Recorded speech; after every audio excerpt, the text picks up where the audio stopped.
po ba nagtatampo kayo, sir?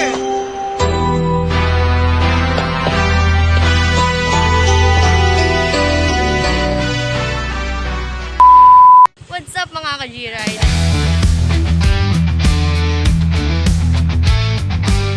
Nandito tayo ngayon sa Calaba. Nag-deliver muna tayo bago tayo pumunta doon kay Boy Tampo. Bali, nandito tayo sa bahay po ni si Boy Tampo or Mr. Tampo. Maliman ang ikaw ay ibigin ko. Ano po ba prefer nyo? Sir, ba't po ba nagtatampo kayo, sir? Meron talagang kwan yun eh. May istorya talaga yun eh. May istorya po kayo. Istorya po talaga yun. Yun.